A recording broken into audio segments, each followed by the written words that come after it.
Road మీద పడేయాల్సిందే, suspend చేయాల్సిందే, అది చేయాల్సిందే, తప్పదు తాత. మరి యూరియా యూరియా యూరియా యూరియా అనే ఇప్పుడు తెలంగాణ వ్యాప్తంగా రైతన్నలు పాపం దిక్కు లేకుండా దిక్కులు పిక్కటిల్లేలా ముత్తుకుంటుర్రు.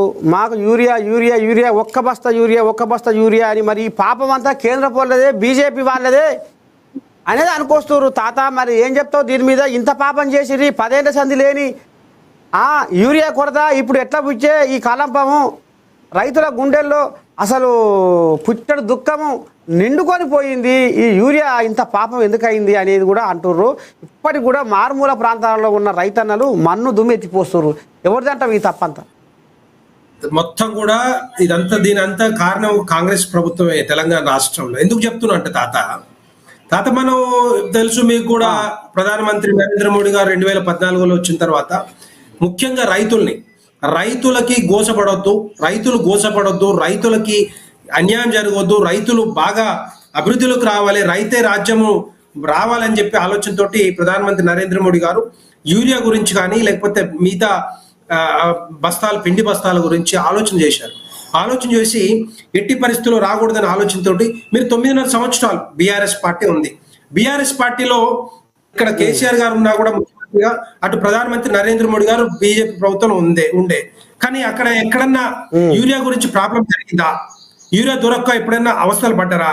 మరి కాంగ్రెస్ పార్టీ ప్రభుత్వంలో 2004 నుంచి 2014 వరకు చెప్పులు పెట్టుకున్న పరిస్థితి మనం చూసినాం. చెప్పులు పెట్టుకొని పరిస్థితి మనం చూసినాం 2000 కాంగ్రెస్ ప్రభుత్వంలో. అలాంటి పరిస్థితి మళ్ళా ఇప్పుడు వచ్చింది. ఎందుకు చెప్తున్నంటే వీళ్ళ వ్యవసాయ శాఖకు కానీ ప్రభుత్వంలో కానీ ఒక ప్లానింగ్ లేదు, ఒక ఎగ్జిక్యూషన్ లేదు, ఒక డిస్ట్రిబ్యూషన్ లేదు. ఇష్టం వచ్చినట్టుగా వాళ్ళు వాడుకుంటున్నారు. బ్యూరోక్రాట్స్ ఉన్నారు, ఐఏఎస్లు ఉన్నారు, ఎంతో మంది అధికారులు ఉన్నారు. కానీ ఆయకట్టు పెరుగుతున్నప్పుడు మరి రిక్వైర్మెంట్ ఆ బస్తాలు కూడా పెంచాలి కదా, యూరియా బస్తాలు. కానీ పెంచక వీళ్ళు ఇచ్చిన లేట్ తోటి కొంత జాప్యం జరిగింది. కానీ వీళ్ళు ఎంత కావాలి, ఎంత రావాలి, ఎంత పోవాలనే ఆలోచన లేదు. దానికంటే ముఖ్యంగా ఒకటి చెప్పాలి తాత మీకు, వ్యవసాయ శాఖ మంత్రి స్వయాన తుమ్మల నాగేశ్వరరావు 3 నెలల ముందల ఏం చెప్పిండు? ఇగో మన రాష్ట్రానికి యూరియా పంపిస్తలేరు బీజేపీ ప్రభుత్వం, యూరియా దొరకట్లేదు అని చెప్తే వాళ్ళ మధ్యలో ఏమంటారు, దళారులు కానీ లేకపోతే మీడియేట్ దళారులు కానీ పెద్ద రైతులు కానీ బ్లాక్ మార్కెటింగ్ చేసుకునే దందాలు కానీ వాళ్ళందరూ కూడా యూరియా తీసుకుపోయి దాచుకొని ఎక్కువ ధరలకు అమ్ముకునే అవకాశాలు ఉంటాయి కదా. ఎందుకు చెప్పాల్సి వస్తుంది?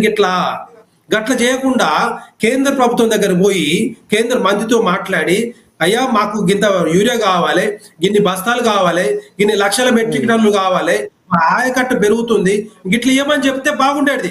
కానీ డైరెక్ట్ గా వచ్చి చెప్తే మొత్తం కూడా బ్లాక్ మార్కెటింగ్ పోయి ఎక్కడ పోతుందో అర్థమే కావట్లేదు వీళ్ళకే. దాన్ని పట్టుకోలేని పరిస్థితిలో ఉంది. మిర్యాలగూడలో చూసినాం. ఒక చిన్న ఎగ్జాంపుల్ తర్వాత, మిర్యాలగూడల ఓ ఎమ్మెల్యే ఉన్నాడు బత్తుల లక్ష్మారెడ్డి గారు. ఆ ఎమ్మెల్యే గన్మెన్ ఒక లోడు యూరియాని వేరే తరలిస్తుంటే దొరికిపోయిండు.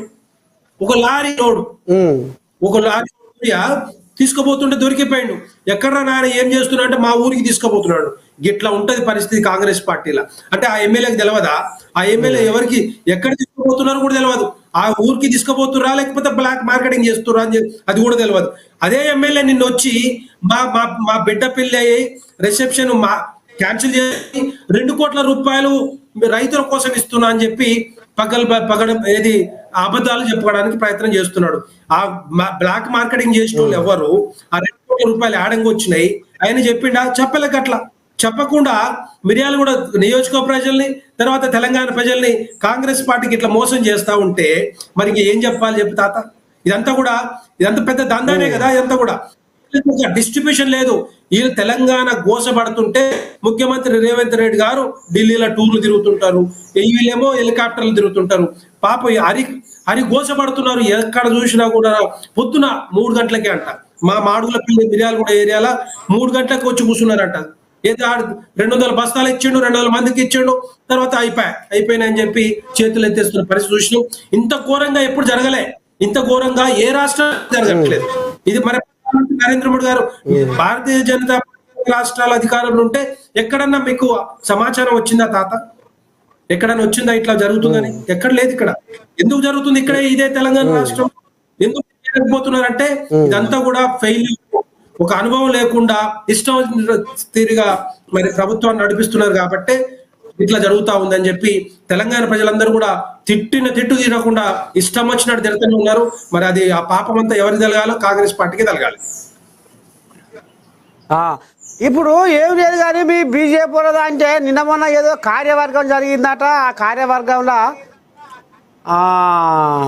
ఏంది రామచంద్రరావు, కిషన్ రెడ్డి ఇద్దరు వాళ్ళకు వాళ్ళే వాళ్ళ మనసులకే ఇచ్చుకుర్రు అనేది కూడా గుసగుస నడుస్తుంది.